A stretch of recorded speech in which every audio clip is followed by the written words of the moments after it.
नमस्कार दोस्तों, हम पढ़ रहे हैं जैनेन्द्र कुमार द्वारा लिखा हुआ उपन्यास सुनीता। कल हमने इसका दूसरा अध्याय पढ़ लिया था, तो आज इसका तीसरा अध्याय पढ़ते हैं।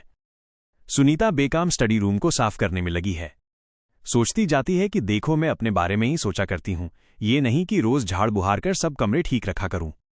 ये उनकी बात क्या झूठ है कि स्त्री को अपने घर में ही बहुत कुछ है। बाहर दुनिया में वो क्या पाने जाए, घर में क्या नहीं है। इससे वे वक्त सुनीता ऊंचे स्टूल पर खड़ी होकर छत के जाले झाड़ से साफ कर रही है। इसके बाद अलमारियों की सुध लेगी। उन्हें तेल के कपड़े से पोंछना होगा और शीशों की गर्द हटाकर उन्हें चमका देना होगा। वो आज इस कमरे को बिल्कुल नया पाएंगे। सिर पर से साड़ी हट गई। एक आध तिनका जाला वालों में उलझ गया है। किसी राग का भूला सा पद गुनगुना रही है। काम में वेग और उल्लास है। इस तरह के काम हाथ में लेकर जैसे उसका जी निखर आता है। नहीं तो खाली वक्त में उस पर काई सी छा जाती है और तब उसे ऐसा लगता है कि वो दरवाजे के बाहर से ही शुरू होकर जो अगणनीय अवकाश तक चित्र विचित्र दुनिया फैली है, ये क्या इसलिए है कि उसकी तरफ से पीठ फेरकर इस घर में रह जाए? क्या हमारा उसका परस्पर कोई सरोकार नहीं है? सरोकार क्या नहीं होना चाहिए? ये सब कुछ इस तरह के काम हाथ में लेकर दूर हो जाता है और मन को अभाव का पता नहीं चलता। बुहारी को बांस में लगाकर वो मकड़ियों के जाले में दे मार रही है। ये मकड़ियां इतनी जाने कहां से पैदा होकर आ जाती हैं। महीना तो हुआ नहीं कि सब साफ किया ही था, और जरा सी तो होती है, जाने इतना सारा जाला अपने पेट से कहाँ निकाल लाती है। वो भागी, कितनी बड़ी है शेह, कैसी लगती है। और एक आध फुट मकड़ी को भागने देकर सुनीता ने अपनी झाड़ू जोर से उस पर मारी। चाह बड़ी बड़ी टांगों से अपने को बचाकर भागी जाती हुई मकड़ी को देखकर उसके जी में जाने कैसी घिन हो रही थी। मारना उसे असह्य था, पर जैसे वह मकड़ी अपनी घिनौनी टांगों से उसके कलेजे पर से भागी जा रही हो, इस भांति न मारना और भी असह्य था। सो जाने किस तरह जोर से हाथ से झाड़ू मकड़ी पर उठ गई और मकड़ी की देह सीकों की नोकों पर लिपटी रह गई। इस पर उसके मन में मितली सी होने लगी। झाड़ छोड़कर वो स्टूल से उतरी। उतरते उतरते साड़ी का छूटा पल्ला स्टूल की एक कॉल में उलझ गया। उसने जोर से खींचकर वो पल्ला छुड़ा लिया, जिसमें साड़ी जरा फट भी गई। एक फेंट देकर उसने कमर में कस लिया। इस व्याघात से उसके मन की ग्लानि सहसा ही उड़ गई। वो फिर काम पर आ डटने को हुई। अब उसका रूप सन्नद्ध लगता था। कमर पर कसी धोती का फेंटा जैसे कहता था कि कोई अवश्य परास्त होगा। सुनीता इस समय बड़ी मनोमुग्ध कर जान पड़ती थी। काम की लाली थी, शेष विश्व के प्रति अनजान लापरवाही, खुला सिर, अस्त व्यस्त बाल। एक कोना और बाकी है, फिर 2 दीवारें हुईं और अलमारियां रह जाएंगी। कोने में टिके झाड़ वाले बांस को उसने उठाया। इतने में हरिप्रसन्न के साथ श्रीकांत ने उस कमरे में प्रवेश किया। हरिप्रसन्न ने स्त्रियों को कम देखा है? नहीं, कम नहीं देखा है। कम सुंदर स्त्रियों को देखा है? नहीं, अतीव सौंदर्य शालिनियों को भी देखा है, किंतु सबको ठीक ठीक अपेक्षणीय रूप में देखा है। हाँ, मैं तैयार हूं वेशभूषा की ओर से जब स्थिति में रही हैं, तभी हरिप्रसन्न उनके साथ मिला, बोला अथवा हंसा है। अरे ठहरना, मैं तैयार नहीं हूं।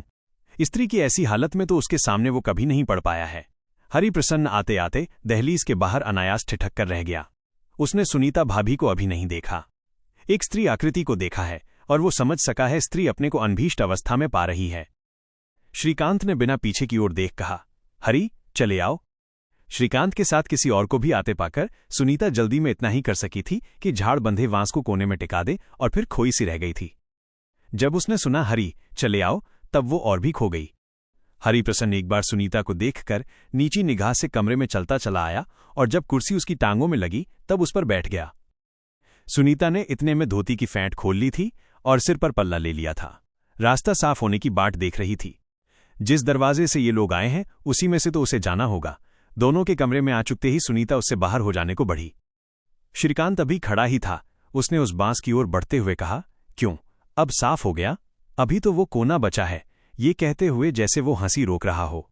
उसे अनुभव हुआ कि इधर 2-3 वर्षों से इतने सहज रूप में सुनीता से वो एक भी बात शायद ही कभी कह पाया है।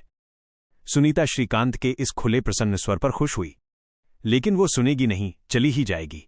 छे धोती कमर से बांधे जोधावनी वो कैसी दिखती होगी।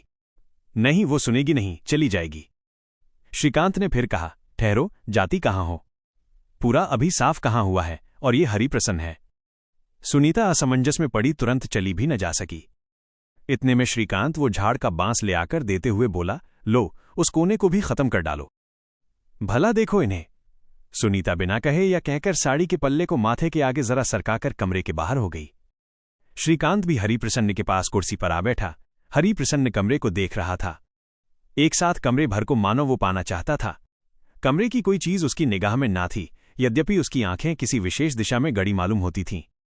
उन आंखों की दृष्टि बीच के शून्य अवकाश में ही रह जाती थी।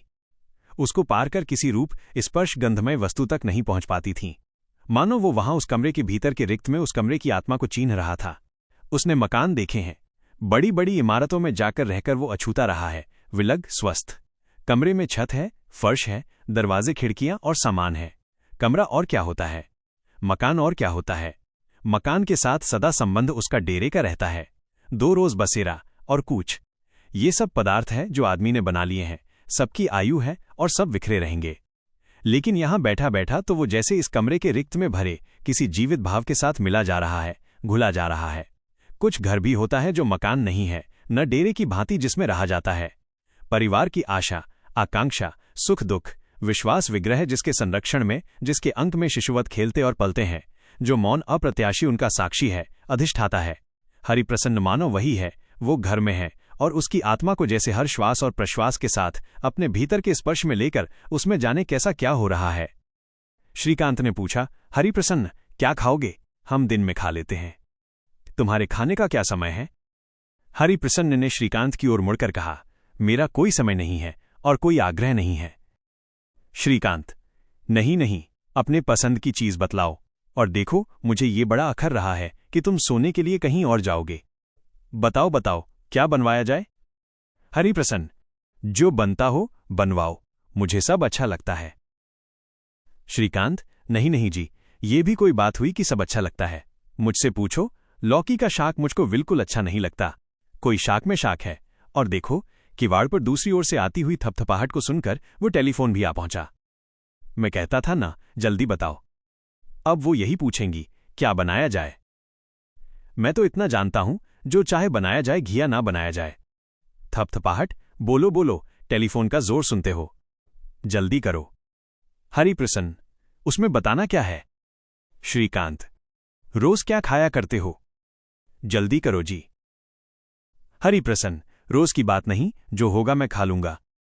श्रीकांत, तुम अजब आदमी हो, तुम्हें मालूम नहीं, वो फिर खफा हो जाएगी। जल्दी बताओ भाई। हरिप्रसन्न ने कुछ दृढ़ पड़कर कहा, मैं अन्न नहीं खाया करता हूं, लेकिन क्या? तुमको अन्न खिलाया जाएगा और तुम्हें खाना पड़ेगा? बड़े पहलवान बन रहे हो कि अन्न नहीं खाते। थपथपाहट, अरे आया आया। हरिप्रसन्न चुप रहा। किवाड़ों पर होती थपथपाहट और इधर श्रीकांत की बढ़ती हुए उतावली, ये देखकर उसका मन जाने कैसा कैसा हो रहा था। जो जादू किवाड़ के वजने से पीछे से आदमी के मन में खलबली मचा देता है, वो क्या है? हरिप्रसन्न की पकड़ में इसका उत्तर नहीं आता और श्रीकांत की थपथपाहट के प्रति व्यग्रता और व्यस्तता उसे हठात अप्रीतिकार लगती है। उसका मन उस पर कठिन होता आता है। उसे श्रीकांत की अपने प्रति सद्भिलाषा अनिमंत्रित और अनभीतसित लगती है, जैसे उसके प्रति सहानुभूति का दान दिया जा रहा हो। वो जानता था कि अन्न न केवल वो यहां खा ही लेगा, प्रत्युत उसके लिए वो कदाचित उत्सुक भी है। फिर भी उसने कहा, श्रीकांत, अन्न मैं खाया तो नहीं करता हूं, लेकिन मैं तुमको नाराज न करूंगा। खाओगे कैसे नहीं, और भी सब बेवकूफ़ी तुम्हारी आज से खत्म की जाएंगी। मैं बस अभी आया, इतने तुम आराम से बैठो। कहकर श्रीकांत झपटता हुआ कमरे से बाहर निकल गया। वो खाना खाएंगे? रसोई के दालान में खड़ी हुई सुनीता ने श्रीकांत से पूछा, क्यों, खाना खिलाने में भी डर है? क्या बनाऊं? श्रीकांत ने कहा, हां, क्या बनाओ, ये सवाल है। कहता है वो अन्न नहीं खाया करता है। क्या सनक है? फल है? नहीं हो, मंगा भेजो। लेकिन एक आध अन्न की चीज जरूर उसे खिलानी होगी, समझी? सुनीता ने सुन लिया, मानो कहीं कट गई हो। उसने कहा, फल कोई नहीं है। और किसको भेजूं, कुत्ते को? श्रीकांत ने अप्रतिभ होकर कहा, क्यों, मुंशी नहीं आया? और स्वयं ये याद करके कि मुंशी के आने का ये समय नहीं है, और सच पूछो तो उस मुंशी के करने का ये काम भी नहीं है, श्रीकांत प्रार्थी सा बन उठा और जल्दी से बोला, अच्छा लाओ, मैं ले आता हूं। इस पर झल्लाकर सुनीता ने तौलिया लेकर श्रीकांत के हाथ में थमा दिया और 1 रुपया भी दे दिया। कहा, जल्दी से लाना और मोल भाव करके लाना, जो कहीं 2 के 3 दे आओ। उसके मन में सच ही बेहद खीज है कि वो क्यों कमरे में धोती का फेंटा कसे दिखी। नौकर कोई मैं अपने लिए चाहती हूं, कोई मैं ये हालत पसंद करती हूं कि एक आदमी मालिक हो, दूसरा नौकर हो। क्या मैं नहीं जानती कि सब आदमियों के जी है और नौकर के भी जी होता है? चौका वासन के लिए या अपने किस काम के लिए मुझे कोई नौकर नहीं चाहिए। अब देखो, खुद बाजार दौड़े गए हैं, वो आए हुए हैं, उनके साथ कुछ बैठते बतलाते और नौकर होता 10 काम संभाल लेता। कुछ कहो, मैं हाथ बटाने के लिए नौकर जरूर रख लूंगी। धोती का फेंटा कसी मुझे देखकर वो मन में क्या कहते होंगे। क्या बनाऊं उनके लिए? फल ही खाते हैं, अन्न बिल्कुल नहीं खाते। ये दाढ़ी बाल तो ठीक नहीं है। कहाँ मिल गए, कहाँ कहाँ रहते हैं। रसोई की साज संभाल में वो लग रही है और इसी तरह की बातें सोचती जाती है। श्रीकांत ने आकर कहा, लो। वो फिर कठिन हो आई। देखो, नौकर होता तो इन्हें क्यों भागना होता, और मुझे कहते हैं मैं नौकर के बिना रह नहीं सकती। उसने कहा, क्या क्या लाए, और मालूम हुआ कि एकदम बहुत पैसे डालाए हैं, फिर चीज भी ताज़ा नहीं है। श्रीकांत ने कहा, अच्छा अच्छा, हरिप्रसन्न बैठा होगा, मैं जाऊं। हरिप्रसन्न का नाम सुनकर सुनीता के भीतर का काठिन्य उसे ही व्यर्थ सा लगने लगा। उसने कहा, नाई को बुलाकर उनकी दाढ़ी वाढ़ी ठीक करवा दो ना, बड़ी बुरी लगती है। श्रीकांत को ये सुनकर एकदम खूब विस्मय हुआ और हर्ष हुआ।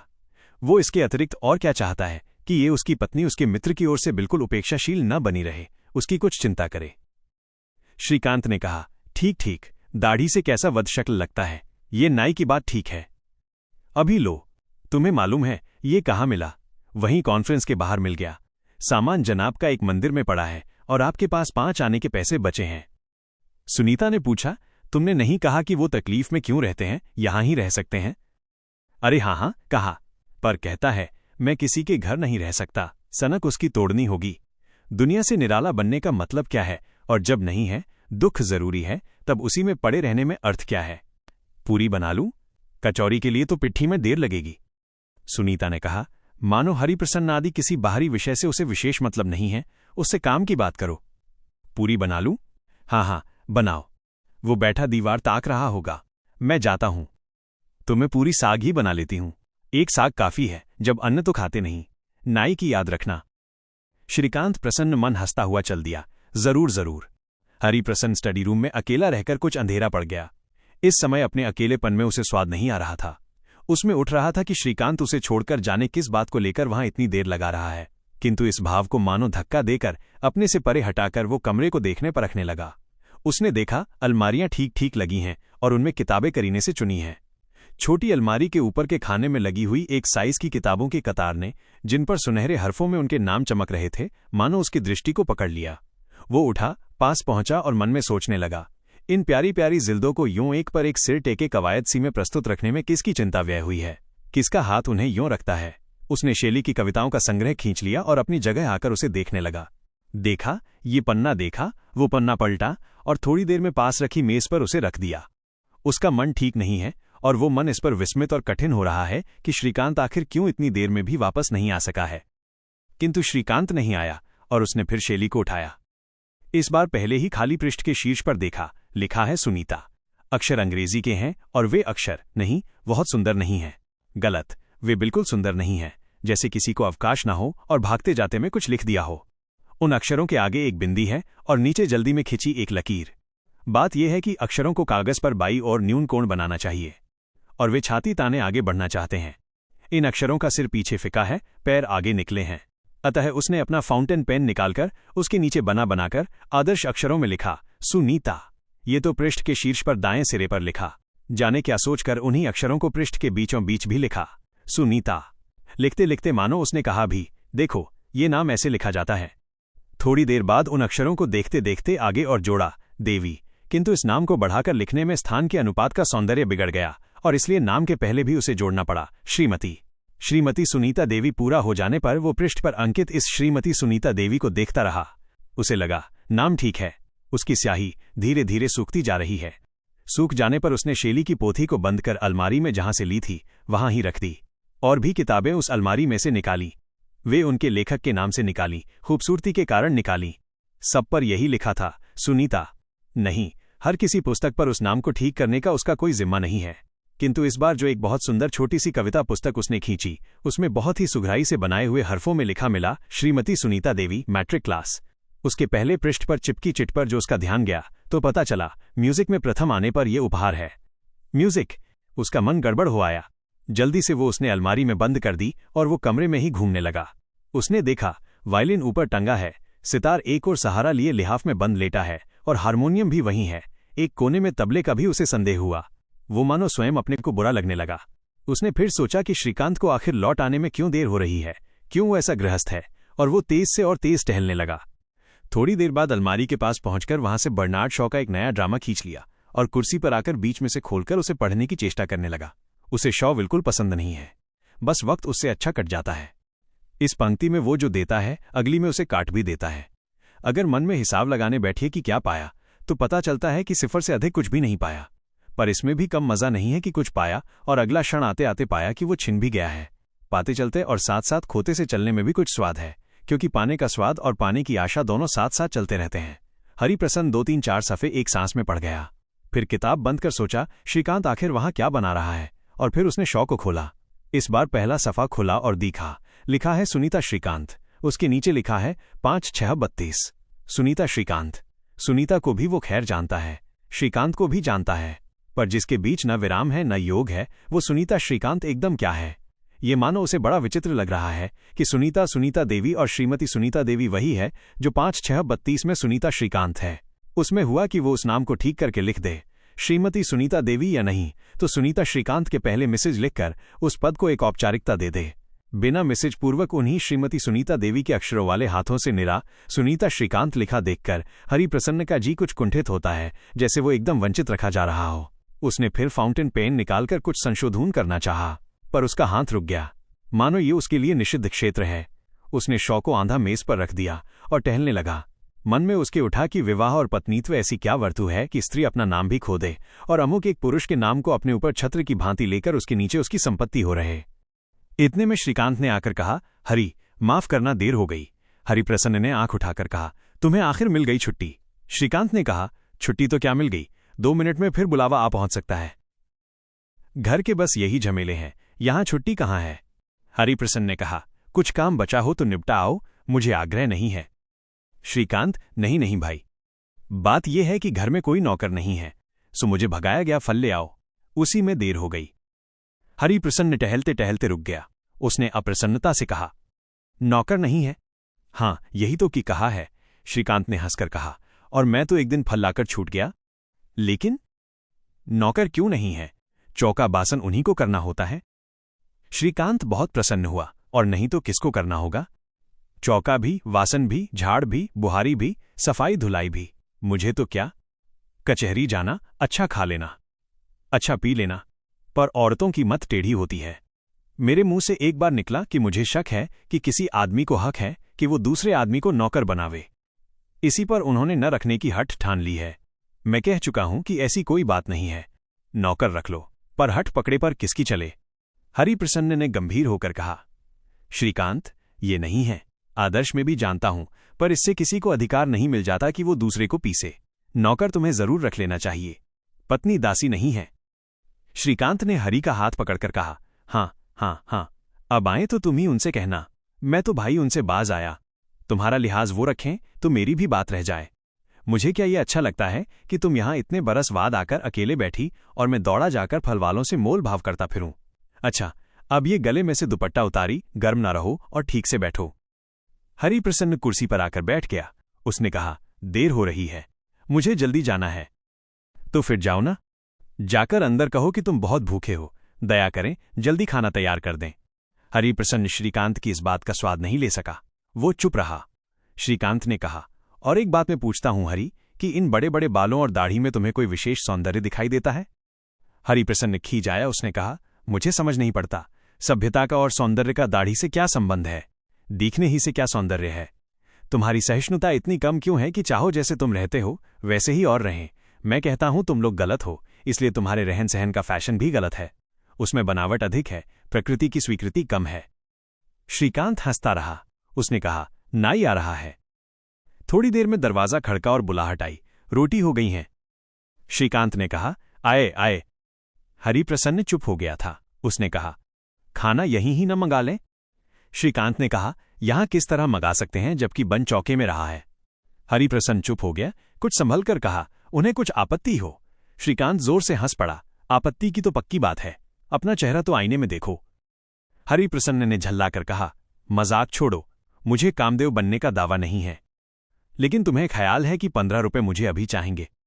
15 रुपए? हाँ हाँ हाँ, लेकिन इनके लिए उन्हीं से कहना होगा। इतनी बड़ी रकम तो मेरे हाथ में वो कभी रहने देती नहीं, तुम्हें इनकार नहीं करेंगी। हरिप्रसन्न ने ओठ काट लिए। मैं नहीं जानता। मुझे 15 रुपए मिलने चाहिए। सिफारिश में जोर से कर दूंगा। इतने में ही दरवाजे में आकर सुनीता ने कहा, खाना हो गया है, मैं कितनी दफे कह चुकी हूं। श्रीकांत ने कहा, चलो जी, चलो, सुनीता से, लेकिन सुनो तो ये दाढ़ी नहीं छोड़ना चाहते। सुनीता ने जाते जाते हरिप्रसन्न की ओर देखा, बस देखा ही, हरिप्रसन्न झेंप सा गया। सुनीता ने कहा, खाना हो गया है, चलिए। हरिप्रसन्न उठने सा लगा। उस समय सुनीता के मन में एकाएक परिहास का भाव उठाया। अरे, यही है जो विपदाओं के मुंह में आमंत्रण पूर्वक झुकता रहता है। ये तो बड़ा शर्माता है। उसने चलते चलते श्रीकांत को देखकर अपने चेहरे पर हाथ फेरा, फिर हाथ में बंधी मुट्ठी में फूंक मारकर उसे एकदम खोल दिया। यानी देखो, ये दाढ़ी वाढ़ी सब सफा हो जाए, समझे। और सुनीता चली गई। पीछे पीछे वे दोनों भी चले। तो ये था इसका तीसरा अध्याय। कल हम इसका चौथा अध्याय पढ़ेंगे।